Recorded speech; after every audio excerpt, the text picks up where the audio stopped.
Já passou tardes inteiras diante de um livro, com as orelhas ardendo e os cabelos caídos sobre o rosto, esquecido de tudo que o rodeia e sem se dar conta de que está com fome ou com frio? Quem nunca se escondeu embaixo dos cobertores lendo um livro à luz de uma lanterna, depois de o pai ou a mãe ter apagado a luz com um argumento bem intencionado de que já é hora de dormir? Formar alunos leitores tem sido um grande desafio enfrentado pela escola. Em nossa sociedade, observamos que é raro encontrarmos pessoas envolvidas com o universo da leitura. E quando encontramos, raramente atribuem o gosto pela leitura às experiências vividas na escola. Mas o que as escolas podem fazer para alcançar o objetivo maior de desenvolver a competência leitora dos alunos?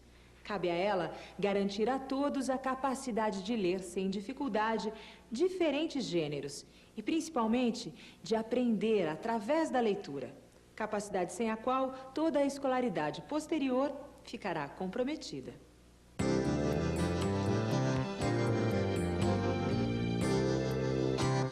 Eu acredito que a escola e os educadores estão vivendo um momento que a gente já viveu, na verdade, na história da leitura. Só que ele está mais grave agora, né? Que é a solidão do leitor. Né? Então, se a gente pensar no que é a leitura, no que é uma atividade de leitura, é uma atividade muito solitária, na verdade. Né? Então, é aquilo que o aluno faz sozinho, que o cidadão faz sozinho, qualquer pessoa faz absolutamente sozinho no seu mundo, né? Vai ficar entregue à leitura, silenciosa, quieta, tranquilo no seu mundo. Quando o apelo da sociedade é de uma coisa muito rápida, muito instantânea, de coisas que se façam com a rapidez, né, com a internet, ou com o computador, ou mesmo com os jogos todos, é um apelo grande, né, para qualquer aluno, para qualquer educador. Então é um desafio, né, é um desafio mostrar que essa atividade de estar ali se deliciando com uma leitura pode ser tão prazerosa quanto fazer uma coisa que a sociedade pede, que é uma coisa muito rápida, né? A biblioteca, como a gente pensa historicamente, né, aquele lugar austero, né, muito quieto, onde você não pode ranger nenhuma cadeira, não pode falar alto. Esse aspecto a gente tem que acabar com ele. A biblioteca hoje tem que ser uma coisa muito leve, muito solta. Então, aqui na escola, por exemplo, a gente tem aulas na biblioteca. Então, o espaço da biblioteca é um complemento de sala de aula. Então, eles têm uma aula por semana na biblioteca. Então, a gente chama de aula de biblioteca mesmo. Então, eu penso também que uma das questões fundamentais de trabalhar com os alunos é o aspecto socializante da leitura, né? Então, para que ela não fique uma atividade só para si mesmo, e que aquilo vai ficar só guardado internamente, que ele vai trabalhar. Então, a gente trabalha muito com os alunos de socializar o que leu, né? Então, toda semana, depois que os alunos levam os livros para casa, escolhe, a gente comenta, todos comentam o que leu, o que gostou, o que foi bacana, o que não foi, vamos trocar os livros, né? Acho que isso é uma coisa para a gente pensar que é possível ir em qualquer espaço da escola, né? Então, a gente tem realidades diferentes. A gente tem realidades onde você tem salas muito amplas, muito boas para um trabalho de sala de leitura, e outros momentos que não. Mas isso é possível também em sala de aula, e é muito interessante que seja também em sala de aula, né? Então, o professor também conta o que está lendo. Olha, eu li esse livro e gostei, trouxe para a gente discutir, e vamos emprestar um para o outro, vamos trocar essas experiências, né? Eu conheci casos de escolas rurais, por exemplo, em que isso era feito numa caixa de papelão mesmo, que ficava ali. Então, eles iam colocando naquela caixa. Aquela caixa era a maravilha das maravilhas, né? Uma caixa toda arrumada com os livros que se tinham, né? O importante é que esse acervo seja dinâmico, né? Que as pessoas, que os alunos troquem isso, que aquilo seja vivo, seja pulsante. Isso é importante. Um outro ponto também que é importante ressaltar é mostrar para os alunos que o que a gente lê serve para a vida da gente, né? Muitos perguntam, acho que ia ser comum na vida, mas para que eu vou estudar matemática, equação? Eu não vou usar isso nunca, né?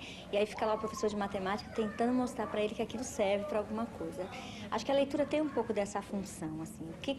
Para que serve, então, eu ler tantas coisas e tal? Acho que uma coisa bonita e bacana da gente trabalhar com os alunos é a gente ler basicamente para entender o mundo melhor, né? E dessa forma tentar também viver nesse mundo de uma maneira melhor.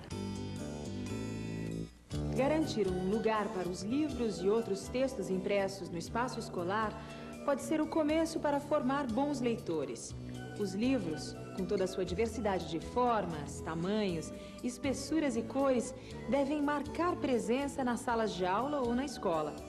Todos os alunos são leitores em potencial e é necessário que encontrem na escola uma variedade de textos de qualidade a que dificilmente terão acesso fora dela. Minhoca, cobra no jardim de infância. N, nuvem, algodão que chove. Outro aspecto importante a ser considerado é o de que lemos por várias razões diferentes.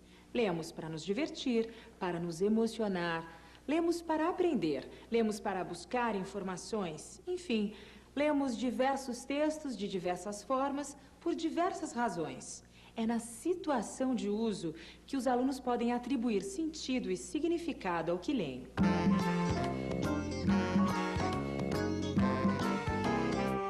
Esses momentos de leitura são bons para as crianças porque elas vão tendo contato com os diferentes gêneros. Eu leio notícias, no outro dia eu leio receitas, no outro dia eu leio contos, lendas. Eu vou ler para vocês um texto que ensina a jogar o jogo dos pontinhos. Jogo dos pontinhos. Para jogar, você e seu adversário deverão unir 2 pontinhos do quadro abaixo com um traço. Só vale um traço por vez. Aquele que conseguir fechar o quadradinho, traçando o 4º lado, poderá marcá-lo com a letra inicial do seu nome. Quando todos os quadradinhos estiverem tomados, ganha quem fechou a maior quantidade deles.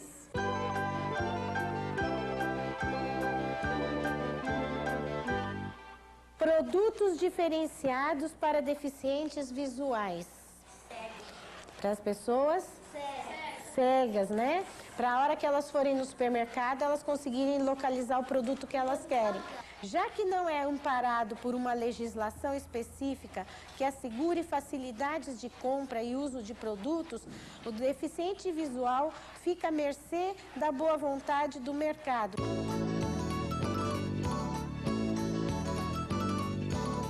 Essa biblioteca tem livros do interesse de vocês também.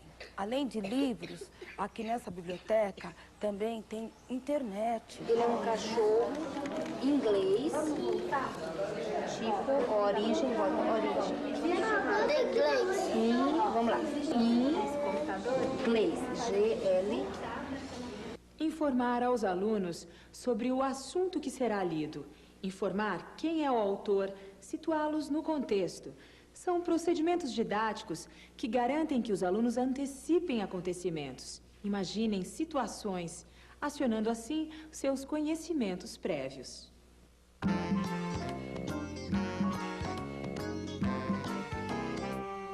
Esse livro, como a gente está vendo hoje a biografia da Tarsila, ele vai ficar aqui na nossa sala para quem quiser ver as obras de perto, para quem quiser ler toda a história dela, porque é uma história um pouquinho, grande, né? Mas que tem muitas informações da vida dela. Apesar de morar em uma fazenda, sua vida era requintada. Olha só, pessoal, tudo que sua família usava e consumia era importado da Europa.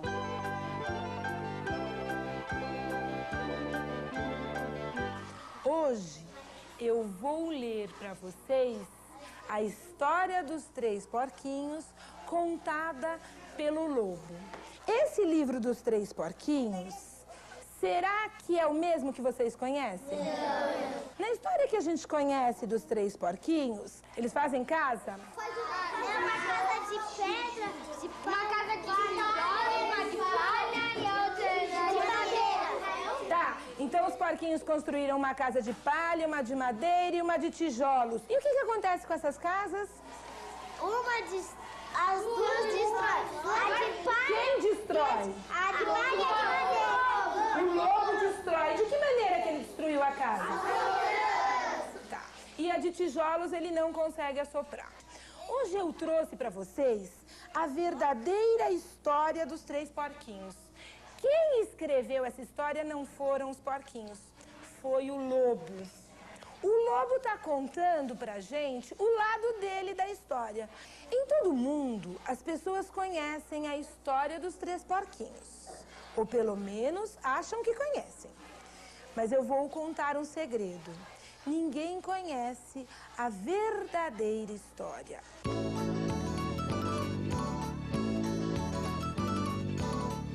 Que é a História do Mundo para Crianças, do Monteiro Lobato. Você já conhece. Antes de fazer a leitura da história, eu vou ler aqui algumas coisas sobre ele, tá? Monteiro Lobato nasceu a 18 de abril de 1882, nos arredores de Taubaté, numa chácara que era a residência de seu avô, o Visconde de Tremembé. Duas coisas encantavam o menino: a vida ao ar livre, com os brinquedos feitos de mamão verde, chuchus, etc. E a biblioteca de seu avô.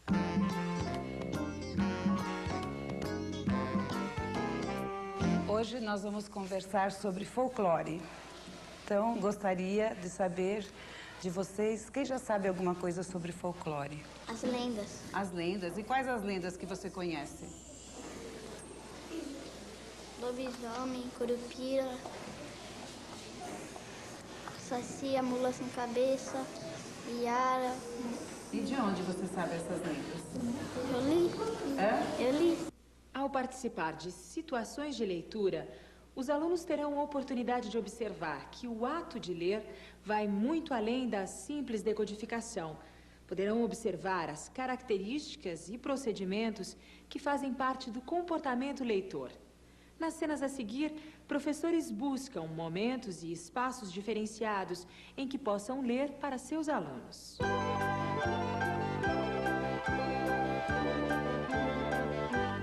A Feira do Livro é um evento que acontece há 11 anos na creche, né? Não é um evento que acontece apenas em um dia. Para acontecer, envolve todos os funcionários, tem um trabalho que é coletivo. E a gente pensa numa série de situações, né? Por exemplo, tem um encontro com o autor, em que as crianças conhecem o livro, levantam perguntas para estar conversando com esse autor. Existem outras situações também, que são eventos culturais de teatro, danças, músicas. Essa Feira do Livro, ela cria várias oportunidades para que as crianças tenham contato com a leitura e a escrita com significado, né? Hamelin era uma bonita cidade perto do rio Weser, na Alemanha. Cerca de 600 anos antes, a cidade sofreu uma terrível praga de ratos. Os ratos estavam em todos os lugares, olha aqui também, ó. Eles faziam ninhos entre as roupas das pessoas, assaltavam as despesas e roubavam a comida. Alguns ratos eram tão ousados que tomavam sopa direto da coxa do cozinheiro. Estão vendo o cozinheiro por aí?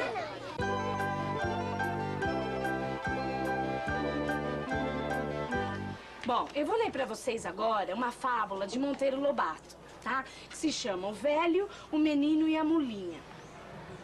O velho chamou o filho e disse: vá ao pasto, pegue a bestinha Ruana e apronte-se para irmos à cidade que quero vendê-la. Que desaforo! Desce, meu filho, e carreguemos o burro às costas. Porque venho há 1 hora fazendo não o que quero, mas o que quer o mundo. Já vi que morre doido quem procura contentar toda a gente. Tá bom? É necessário que os alunos, progressivamente, enfrentem o desafio de ler sozinhos. Não se trata de oferecer textos curtos e fáceis para os alunos que se aventuram na leitura individual, mas que, tendo acesso a textos ricos e bem construídos, possam descobrir na leitura a sua face mais pessoal e prazerosa, sua dimensão mais encantadora e envolvente. Esse é o livro O Retorno do Exílio.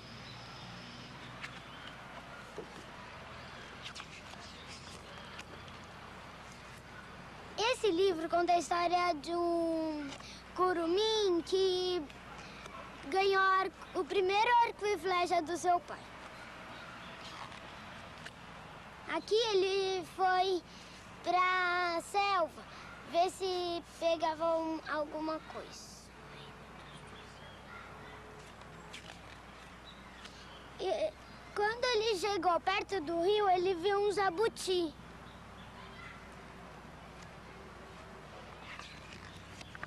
Então ele quis conhecer o fundo do rio e o jabuti levou ele pro fundo do rio. Ele ficou amigo da arraia. Quando ele, depois todos os amigos dele foram pra casa. E daí ele viu que estava sozinho e já estava anoitecendo. Quando ele saiu debaixo d'água, ele viu que ele estava longe de casa. E já estava de noite. Daí, quando ele percebeu que tinha um caminho aberto, ele pensou que era a aldeia dele. E era. Acabou. Eu gostei dele porque as ilustrações são bonitas e a história é muito boa.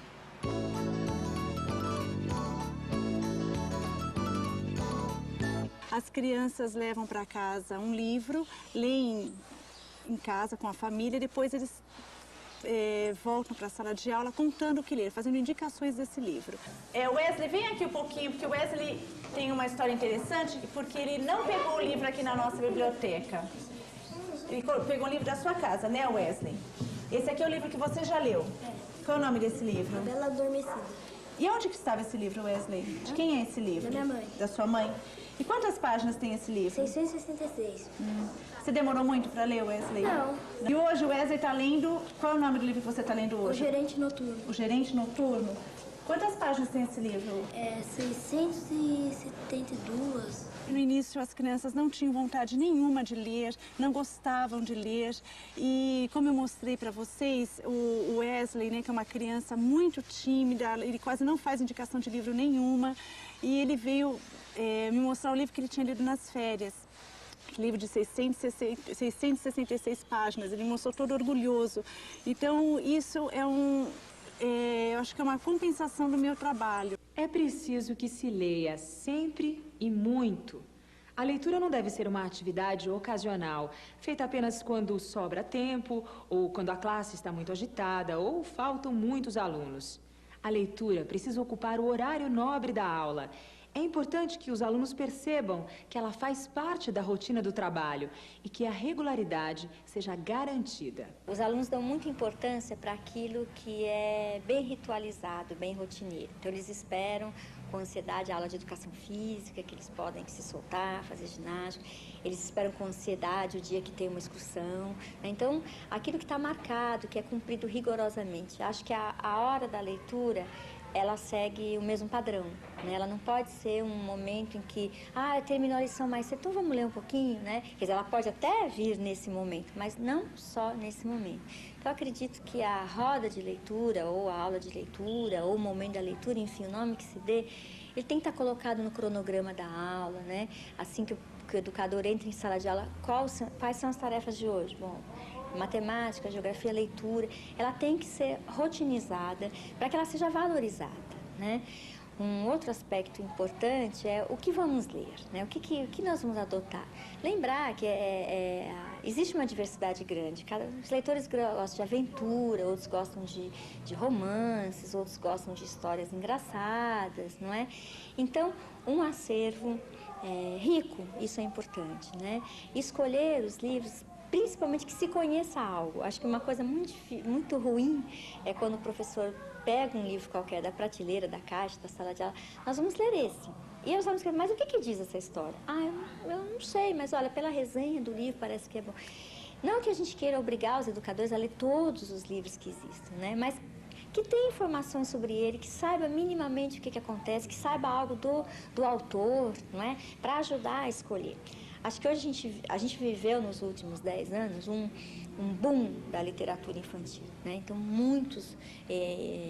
centenas, eu diria, de autores novos que surgiram, muitos ilustradores, a ilustração hipervalorizada, até para acompanhar os tempos modernos, né? Onde a imagem tem uma importância enorme. Nem sempre esses livros são de qualidade, né? Às vezes a gente pega livros com ilustrações maravilhosas e o texto é fraco, o texto não diz muita coisa. Então, é preciso que o educador tenha, assim, uma vivência anterior com o livro, né? Para não estar indicando uma coisa que, na verdade, é só bonita, né? Essa é uma preocupação que eu, particularmente, tenho muito, né? De não pegar um livro que é só belíssimo, mas que não diz muita coisa.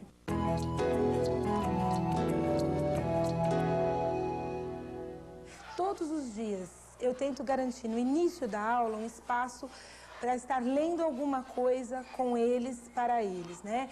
Geralmente é uma leitura feita por mim. Em alguns momentos eu abro essa leitura para algumas crianças e uma vez por semana eles têm essa leitura nesse espaço que nós tivemos hoje, que é a sala de leitura. É importante contar histórias para despertar o interesse e a vontade de estar próximo desse universo. Vamos ouvir o depoimento de Cleide Barney, uma contadora de histórias. Ouço histórias desde muito pequena. Eu agradeço, na verdade, ao meu pai, minha mãe e meus avós.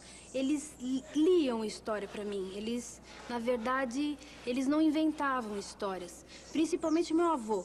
Ele sempre pegava livros para ler o que estava escrito nos livros. Então, acho que essa experiência foi muito importante em toda a minha vida. Depois, eu fui leitora muito cedo. Na escola, eu lia coisas que, às vezes, meus amigos não liam. Eu gostava muito de ir na biblioteca. Eu acho que isso foi muito importante na minha formação enquanto professora também. Mas agora, essa iniciativa de contar histórias começou pensando em atividades de formação de professores, sim. Na verdade, eu pensei em contar histórias para mostrar para as pessoas que era possível falar e dar emoção com o texto escrito. E, como eu disse antes, eu gosto muito das palavras que estão nos textos. E conforme do jeito que elas estão, elas acabam assim me emocionando e eu tenho um comprometimento com elas. Não são as palavras só isoladas, mas o que elas compõem no todo. Na verdade, quando eu me preparo para contar uma história, eu dei o exemplo da experiência que eu tenho com músicos na família. Eu acho que é isso mesmo. Eu olho para o texto que estava no livro quase da mesma forma como um músico olha para a partitura. Ele lê a partitura e muitas vezes estuda essa partitura para depois ir para um palco e tocar como se ele soubesse tudo aquilo tirando do nada. A minha ideia com os textos para contar em atividades de capacitação tem sido essa. Eu também tenho contado histórias para crianças. Essas mesmas histórias. E as reações têm sido muito boas.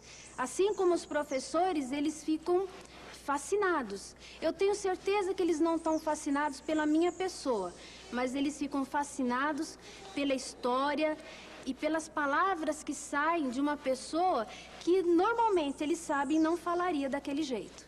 Eu acho que isso é o que deixa as crianças emocionadas e até mesmo assim perplexas quando eu vou nas salas de aula para contar a história para elas. Essa história é a história de Habib, o filho de Habib, o tapeceiro. Durante todo o dia, Habib, o tapeceiro, sentava-se diante de seu tear e, cercado de aprendizes, tecia um lindo tapete. Certo dia, enquanto observava um cavalariço que penteava a cauda prateada de um dos cavalos de um mercador de Tabriz, Habib pensou consigo mesmo: ah, se eu pudesse viajar com as caravanas. No dia do casamento, Habib presenteou sua esposa com um magnífico rubi incrustado em uma corrente de ouro. E eles foram felizes por muitos, muitos e muitos anos, até o dia em que Alá mandou buscá-los finalmente.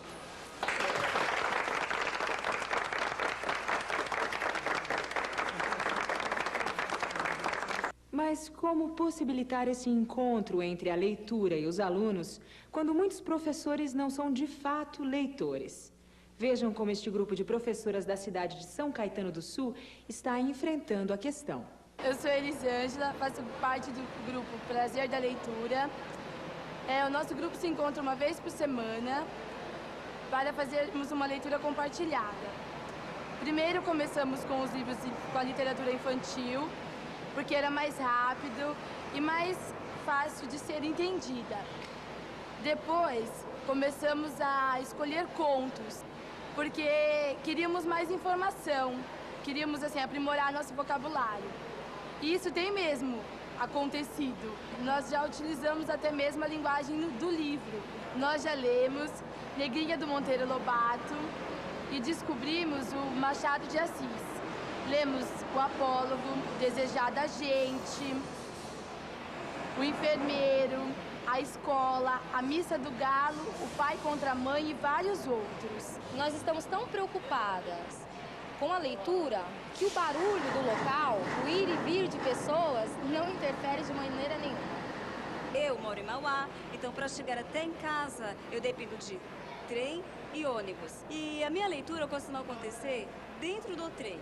O interessante de tudo isso é que quando eu pego um livro para ler dentro do trem, as pessoas acabam também se interessando pelo que eu estou lendo. Então, mesmo assim, as pessoas dentro do trem, apesar de ser difícil, é um local difícil, mas elas respeitam o meu ato. Acabam me deixando à vontade para que o meu ato de ler seja respeitado. Com tudo isso que vimos e ouvimos, só podemos concluir que, para a escola realmente cumprir o seu papel de formar leitores, é preciso que professores e alunos, juntos, descubram que ler pode e deve ser uma maravilhosa aventura intelectual.